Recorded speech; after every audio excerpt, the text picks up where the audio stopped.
So hello friends, welcome to my YouTube channel. So in this video we will discuss about cerebrovascular accident या फिर इसको हम short form में क्या बोलते हैं CVA। सबने सुना होगा। नेक्स्ट स्लाइड में मूव करते हैं, इसकी डेफिनेशन देखते हैं। So cerebrovascular accident also known as stroke या फिर ब्रेन स्ट्रोक जिसको हम बोल सकते हैं and brain attack. Okay, CV is a infraction और नेक्रोसिस जिसको हम बोल सकते हैं infraction of specific portion of the brain due to the insufficient blood supply longer than 10 minute. It is irreversible condition. जो हमारा CVA होता है इसमें एक्चुअल में होता क्या है, जैसे यहाँ हमारा क्या है ब्रेन है, ठीक है। ब्रेन को हमारा क्या है, कोई जो वेसल्स हैं वो ब्लड सप्लाई कर रही है, लेकिन किसी भी वजह से अगर यहाँ क्या हो रहा है ब्लड सप्लाई पूरे अमाउंट में नहीं पहुँच रहा है या फिर हमारे जो ब्रेन के सेल्स हैं, ठीक है, उनको ऑक्सीजन नहीं मिल रही है, ठीक है, सफिशिएंट अमाउंट में, तो उस वजह से क्या होती है वहाँ की सेल्स क्या होती है डैमेज होने लग जाती है, नेक्रोसिस उनमें होने लग जाता है और इसी कंडीशन को हम क्या बोलते हैं CVA बोलते हैं। ये क्या होती है हमारी इरिवर्सिबल कंडीशन होती है CVA। Okay, it is a third most common cause of death after MI and cancer. First most common cause क्या है हमारा MI है, सेकंड कैंसर है एंड थर्ड वन हमारा क्या है CVA है। Transient ischaemic attack TIA, transient ischaemic attack और mini stroke is a warning sign for upcoming stroke. अब TIA एक आता है हमारा TIA, एक होता है हमारा CVA। CVA के पहले क्या होता है हमें TIA के अटैक आता है TIA का, लेकिन इन दोनों में कोई डिफरेंस पूछे तो इन दोनों में डिफरेंस क्या है, अगर हम इनका CT स्कैन करवाएं तो हमारा क्या होगा, इसमें हमारी जो सेल होती है ब्रेन की उसमें नेक्रोसिस देखने को नहीं मिलता है और CVA में क्या होती हैं सेल में नेक्रोसिस होने लग जाता है, इसलिए हमारा CVA क्या होता है इरिवर्सिबल कंडीशन होती है एंड TIA क्या होता है हमारा रिवर्सिबल कंडीशन होती है, क्योंकि इसमें क्या हो रहा है हमारे न्यूरॉन में नेक्रोसिस नहीं हो रहा है। ओके, नेक्स्ट स्लाइड में मूव करते हैं इटियोलॉजी या फिर रिस्क फैक्टर। इसमें 2 type, non modifiable and modifiable. Non modifiable जैसे हम जिनको चेंज नहीं कर सकते, जो हमारी हाथ की बात नहीं है, लाइक एज हो गया। सबसे पहले एज में हमारी क्या होती हैं फीमेल्स, एज में हमारे क्या होता है किसी भी एज में हो सकता है, लेकिन जो हमारे 55 ईयर्स के बाद होता है ये मोस्ट कॉमनली देखने को मिलता है। जेंडर में देखें तो जेंडर में क्या होता है फीमेल में ज़्यादा देखने को मिलता है as compare to male. Okay, modifiable में जिसको हम चेंज कर सकते हैं, फर्स्ट वन आ गया हमारा हाइपरटेंशन, कार्डियक डिजीज़, MI का अटैक अगर या फिर पेशेंट को क्या है MI है, cerebral aneurysm, hyperlipidemia, diabetes mellitus, smoking करता है या फिर टोबैको खाता है, पुअर सेडेंट्री लाइफ और excessive intake of oral contraceptive की वजह से भी देखने को मिलता है। इसलिए क्या है ये फीमेल में मोस्ट कॉमन ज़्यादा देखने को मिलता है as compare to mail.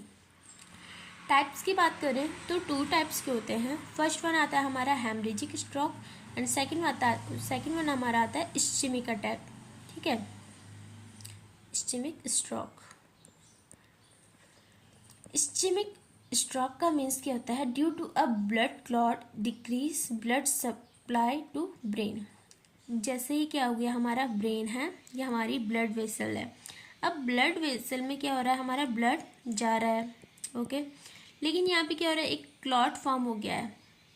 Clot form होने की वजह से क्या हो रहा है, अब ये जो क्या है जो ये ब्लड जा रहा था इसमें क्या हो रहा है ऑब्स्ट्रक्शन हो रहा है, इसलिए क्या हो रहा है ब्रेन को डिक्रीज अमाउंट में ब्लड मिल रहा है, इस वजह से यहाँ की सेल क्या हो रही है इनमें नेक्रोसिस हो रहा है, तो इसको हम क्या बोलेंगे इस्केमिक अटैक। सेकेंड वन आता है हमारा हेमरेजिक अटैक। अब हेमरेजिक अटैक में क्या हो रहा है हमारा, ये ब्रेन है, ये ब्लड वेसल्स है, इसमें कोई क्लॉट नहीं है, लेकिन जो ये ब्लड वेसल है यही क्या हो गई हमारी रप्चर हो गई है। फॉर एग्जांपल हमारी क्या हो रही है यहाँ पे से क्या हो गई हमारी रप्चर हो चुकी है, यहाँ से क्या होगा ब्लड बाहर जाने लग गया, ब्लड यहाँ से बाहर चले गया तो यहाँ क्या होगी ऑफकोर्स कम ब्लड मिलेगा और फिर यहाँ की क्या हो रही है सेल्स नेक्रोसिस हो रही है, डैमेज हो रही है। तो इस वजह से इसको क्या बोलते हैं, हमारा हेमरेजिक स्ट्रोक। क्लियर है। इस्केमिक अटैक में हम देखते हैं 2 टाइप्स के होते हैं again, thrombotic and embolic. Okay, thrombotic and embolic में हम एक डिफरेंस बताती हूँ आपको। Thrombotic, blood clot form in a wall of artery or in brain, so lack of blood supply and it causes severe। अब आपको पता होना चाहिए थ्रोम्बस क्या होता है, एम्बोलस क्या होता है।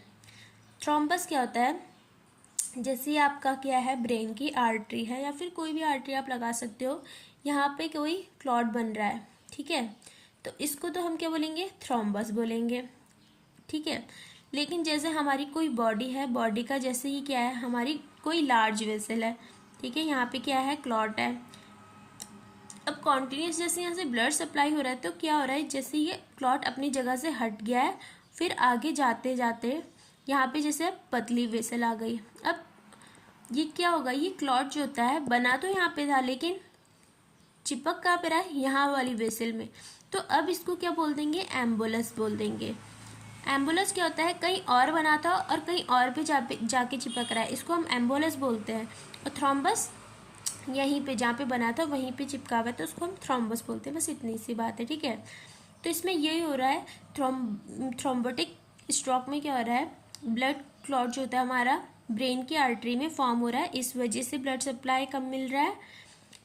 और एम्बोलिक में क्या हो रहा है, blood clot form in body, कहीं बॉडी में बना, एंड देन इट ट्रैवल, फिर इसने क्या करा, ट्रैवल किया हमारे कहाँ, ब्रेन की आर्टरी में।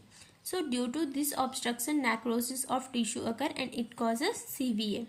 इसका थ्रोम्बोटिक वाले का क्या है, एथेरोस्क्लेरोसिस के वजह से, एंड इसमें क्या है, इसके एग्जाम्पल RSD, यूमेटॉइड हार्ट डिसीज, या फिर एंडोकार्डाइटिस, या फिर एट्रियल फिब्रिलेशन में देखने को मिलता है।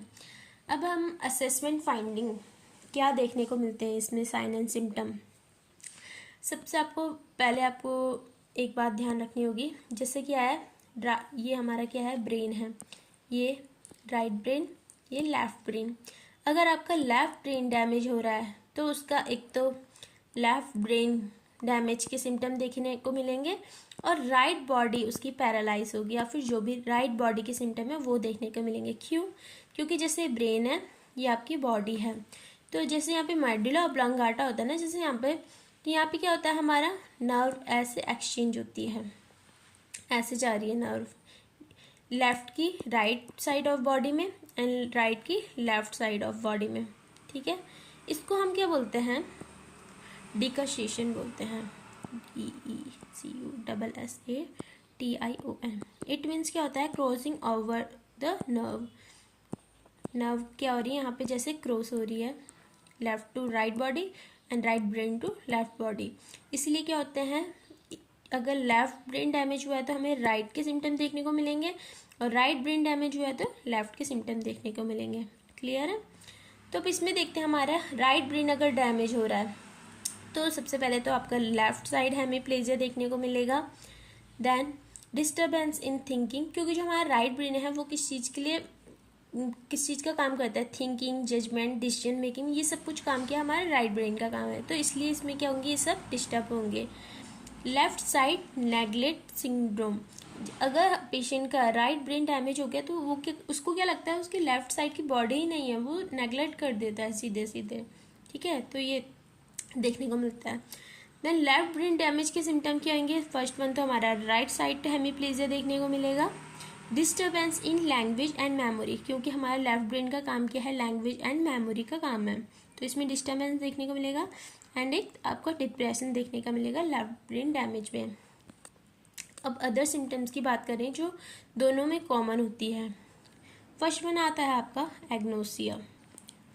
एग्नोसिया क्या होता है, इसमें क्या होता है, इसका मीनिंग होता है inability to recognize familiar object. जो भी पेशेंट होता है वो अपने जो फैमिलियर ऑब्जेक्ट है उनको पहचान नहीं पाता है, इनेबल होता है पहचानने में, ठीक है। उसके बाद आता है आपका अप्रैक्सिया। अप्रैक्सिया का मतलब क्या होता है, वो अपनी जो स्किल्स होती है उनको परफॉर्म करने के लिए इनेबल होता है, inability to perform skilled act. Okay, then आता है हमारा थर्ड वन डिस्प्रैक्सिया। डिस्प्रैक्सिया का मीन्स होता है difficulty in perform skilled act. इसमें तो क्या है, सीधा इनेबल है, लेकिन इसमें क्या होता है, वो कर रहा है लेकिन डिफिकल्टी हो रही है उसको करने में। ठीक है, उसके बाद आता है हमारा डिसआर्थमिया। डिसआर्थमिया का मीन्स क्या होता है, difficult in articulation of work. मतलब वो ढंग से अपने वर्क को क्या कर रहा है, नहीं कर पा रहा है, उसको तकलीफ हो रही है, डिफिकल्टी हो रही है। अफेजिया। अफेजिया का मीन्स क्या होता है, इनएबिलिटी टू स्पीक और अंडरस्टैंड। वो इस बोल भी नहीं पा रहा है और जो तुम बोल रहे हो उसको समझ भी नहीं पा रहा है। ठीक है, उसके बाद आता है आपका हैमी एनोप्सिया। हैमी एनोप्सिया में आपके टू टाइप्स आएंगे, होमो एंड हेट्रो। अब ये क्या होता है, जैसे ये आपकी इमेज दी हुई है, ये आपकी जैसे एक आई है, तो अगर डिफेक्टेड है तो ऐसे काला काला, एंड नॉर्मल है तो वाइट। ठीक है, हैमी एनोप्सिया। अब आपका जैसे ये क्या है, आई है, ठीक है, अगर आपकी जैसे ये दो आई हैं, ओके, अगर ये भी क्या हो रहा है, आपकी लेफ्ट साइड की डैमेज हो रही है और ये आपकी क्या हो रही है, राइट साइड की डैमेज हो रही है, तो ये क्या हो गया आपका हेट्रोटाइप। इधर की क्योंकि और इधर की लेफ्ट हो रही है, इधर की राइट वाली हो रही है। ठीक है, तो ये आपका क्या हो गया, हेट्रो वाला। उसके बाद ये अगर आपकी क्या हो रही है, राइट डैमेज हो रही है, ये भी क्या हो रहा है, right side of eyeball damage हो रहा है, तो इसका क्या आ गया, हमारा होमो आ गया। ठीक है, ये होमो आ गया, एक ही साइड की। ये आ गए आपके, ये दोनों चीज़, एक आ गया आपका हैमी एनोपिया और ये भी आ गया हैमी, इसमें होमो, दोनों एक साइड के हैं, और ये लेफ्ट इधर की और ये राइट इधर की, इसलिए ये हेट्रो हो गए। ठीक है, उसके बाद आता है आपका, इसमें भी आपका जो हेट्रो होता है ना, तो इसमें भी हेट्रो में आपके दो देखने को मिलते हैं। जैसे आपकी आई बॉल है, ठीक है, आई बॉल का अगर जैसे ये वाला साइड डैमेज हो रहा है और ये आपका ये है, ये आपका डैमेज हो रहा है, हेट्रो गए, एक लेफ्ट एक राइट, लेकिन ये क्या हो रहा है, हमारे टेम्पोरल साइड है, जैसे फेस है, ये टेम्पोरल साइड हो गई ना दोनों आई बॉल, तो इसको बोलेंगे हम बाई टेम्पोरल हेट्रोनिमस हैमी एनोप्सिया। और अगर आपकी जैसे ये है आपकी आई बॉल, ये भी आई बॉल है, अगर बीच का आपका पार्ट डैमेज हो रहा है, इस आई का भी यहाँ पे का, ये क्या हो रही है आपकी नोज के पास, इसलिए इसको बोलते हैं बाई नेजल। ठीक है, और जो अदर सिम्टम देखने को मिलते हैं वो आगे आपका bowel and bladder control disturbance and proprioception disturbance. Proprioception disturbance का मीन्स क्या होता है, आपका जैसे पेशेंट ने आई क्लोज कर लिया है, हमने जैसे पेशेंट को खड़ा कर रखा है या फिर ठीक है खड़ा कर रखा है, अब हमने उसकी आइज क्लोज कर दी, उसको चलने के लिए बोल रहे, तो वो क्या होता है, उसको पता ही नहीं रहता उसको अपने पोस्चर के बारे में। ठीक है, तो इसी को हम क्या बोलते हैं, प्रीऑप्सेप्शन डिस्टर्बेंस बोलते हैं। उसके बाद आते हैं हमारे डायग्नोस्टिक इवैल्यूएशन में। सबसे पहले तो हम उसकी हिस्ट्री कलेक्ट करेंगे, ऐसा कुछ पहले भी हुआ है, ये सब कुछ जो भी होता है। फिजिकल एग्जामिनेशन करेंगे, जो भी साइन एंड सिम्टम देखे थे उनको, वो क्या क्या पेशेंट में प्रेजेंट है वो देखेंगे। सीटी स्कैन कराएंगे, नेक्रोसिस है ब्रेन का कोई पार्ट या नहीं, एमआरआई करवाएंगे। ठीक है, उसके बाद मैनेजमेंट की तरफ चलते हैं। तो मेडिकल मैनेजमेंट दोनों का अलग अलग होगा ऑफकोर्स, क्योंकि दोनों में कॉज भी अलग है। स्टेमिक में क्या करेंगे, हम उसको थ्रोम्बोलिटिक ड्रग देंगे। फर्स्ट वन जो हमारा मोस्ट कॉमनली आपका करते हैं वो आता है आपका TPA, ये आपको पक्का याद रखना है। ठीक है, क्योंकि ये क्या होगी आपके DOC होता है, ड्रग ऑफ चॉइस होती है इस्चेमिक स्ट्रोक में। मैंने सर्जी का अटैक लिखा हुआ है, स्ट्रोक है। ठीक है, अदर होती है हमारी स्ट्रेप्टोकाइनेस एंड यूरोकाइनेस। इनको क्या करना होता है, हमें विदिन 3 आवर्स में देना होता है आफ्टर सिम्टम अपीयर। या फिर हम क्या ड्रग दे सकते हैं, एस्पिरिन दे सकते हैं 85 to 325 mg। इस्चेमिक स्ट्रोक में हम कौन सी सर्जरी करते हैं, large thrombosis remove by surgery. अगर बहुत बड़ा थ्रोम्बस बन रखा है तो हम जैसे अगर ये देंगे, ये क्या कर रही है थ्रोम्बोलिटिक ड्रग, ये क्या कर रही है, जो आपको थ्रोम्बस बना था ना उसको पिघला रही है या फिर तोड़ रही है। ठीक है। लेकिन अगर बहुत बड़ा बन रखा है तो हम क्या करते हैं, लार्ज थ्रोम्बोसिस को क्या करते हैं, सर्जरी के थ्रू रिमूव कर लेते हैं। ठीक है। जैसे आप टीपीए दे रहे हो ना, या फिर थ्रोम्बोलिटिक ड्रग दे रहे हो, तो आपको उसमें कुछ कुछ चीज़ें क्या होती है, ध्यान में रखनी होती है। लाइक आपको क्या करना है, साइन ऑफ ब्लीडिंग के लिए चेक करना है। ठीक है। अननेसेसरी वेनस पेंचर नहीं करना है, क्योंकि उसका जो ब्लड है वो थिक हो रहा है। ठीक है। या फिर हमें क्या करना है, आईएम इंजेक्शन नहीं लगाना है उसको, और बीपी उसका मॉनिटर करना है टाइम टू टाइम, और उसको क्या करना है, किसी भी इंजरी से प्रिवेंट करना है।